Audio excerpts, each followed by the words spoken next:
So, I'll give you an example. When I asked somebody, a student before, when I asked her, what is your irritant in life? I don't want global warming or save the whales or anything. What's your irritant in life? He said, sir, when I go out in the morning and I go to work, the big malls are closed and there's no clean public restrooms available in the morning for me to use, or when you go out in the province. And she showed me actual pictures of the restrooms out there. And that was her irritant. Then when I started talking to her, she said she was so passionate about it that she searched the internet and she found out that there was going to be the first World Toilet Summit. The first World Toilet Summit. And she told me, sir, I want to go there. I said, go ahead, go there. When she came back, she said, sir, I realized that there's so many people that is so concerned, and this is a problem worldwide. So if we fix it up, then we can make a very big opportunity, and we're going to make a lot of people happy. Wow! Unleash your wildest imagination to create big vision. And she said, I am going to come up with a company that when you see it, it's a clean and complete amenity restaurant. Will you go to that place? Will you go to that place? Only the women are answering. Will you pay 5 pesos? Of course. Right? This is the secret. People are willing to pay an amount of money if you are going to get rid of their irritant. You are willing to pay an amount of money to anybody who will get rid of your irritants. Is that true? And look at that. So, right after that I said, so what are we going to do about it? She said, I'm going to write Secretary Gordon then. Secretary Gordon, and he was the DOT chairman. I said, I'm going to write him and I'm going to show him that the 3 T's, the 3 problems of the tourists: terrorism, traffic, and toilets. And the toilets are the only thing that we can do something about. Right? And so he went there and we had to present, and 2 weeks after, Secretary Gordon was calling us and saying, can you make a presentation? And we made the presentation, and I started making a presentation and helping a student on her dream. And then he said, stop. What school do you belong to? Of course, he's the eagle on the side.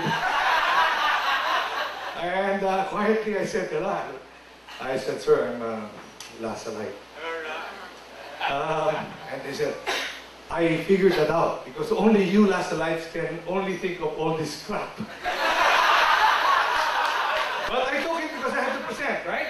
I had to present. I finished my presentation and I told him, sir, this campaign, I hope you don't kick me out of your room because this campaign is going to be called Flush Gordon.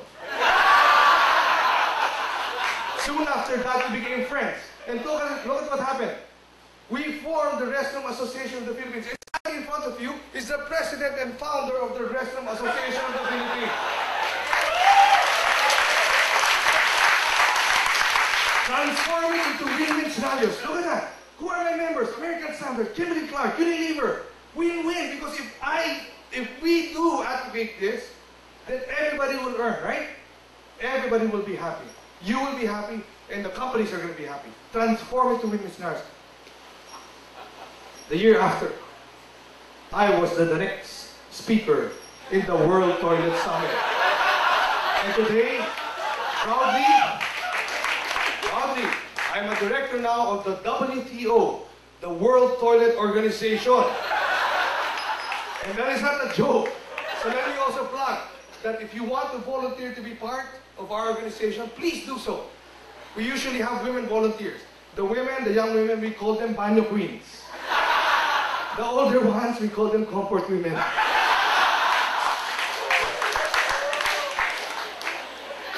I and my company also use the same principle. Different companies have been complaining about different things, about costs going up, going haywire, and them not being able to manage their own labor and all that stuff. And I went into outsourcing, and JAD used to be part of outsourcing. We went into different types of helping the multinationals. So I got this big because I went to their different canteens asking them, what are your irritants? Let me help you solve them. And they soon gave me their businesses. I'm not telling you a lie. This is what happened. Later on, we went into different things. The irritants of those people who cannot eat sugar anymore is that they still love cake. And sugar nut is for diabetics. I'm preparing for my future. Now JAD went into Let's Go. Let's Go is a foundation helping the whole country in advocating entrepreneurship. And we went into entrepreneur, and now we went into, we are helping the Department of Education in pushing entrepreneurship for the masses. Today, together with the ILO and the different organizations, we are spearheading putting entrepreneurship education as part of the curriculum of our public high schools. And this is what we've been doing over the past couple of years, because 7 out of 10 of our high school wants to be an entrepreneur. And I'm sure each one of you wants to be an entrepreneur at one point in your life too. And 100 people out of every 100 people, 66% do not reach. 66% will not complete elementary, 42 will only make it to high school, and 40 will only make it, will only have a degree. What will happen to the rest? Let's give them a better option. Let's give them a better option. Let's push entrepreneurship and try to make a difference to a lot of people's lives. I'd like to end by reminding you of 3 things. Number 1, crisis. When I went to the Chinese Chamber of Commerce, Philippine Chinese Chamber of Commerce, they said, Sir Jay, you could say Wei Qi or you could say Qi Wei, and I'd like you to remember it as Ti Wei. Why? Because you have to think of the opportunity first. That is the secret. It's not just thinking that there's an opportunity behind the crisis. It is knowing that you have to think of the opportunity first. If you think that way, you will not think of danger so much. And sometimes, you know, see Father, and sometimes when I remember this, I say, maybe this is why God has been giving us too many crises in life. He was not giving us dangers in our lives. He was giving us opportunities, except that we don't see it. But if we start looking at why did this happen to me, there must be an opportunity that He wants me to see. Second tip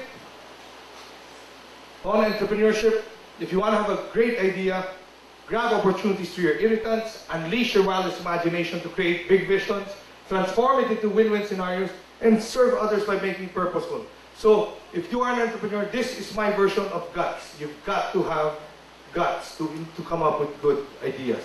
And lastly, why not? Why not think like an entrepreneur and make a difference in a lot of people's lives? Thank you very much.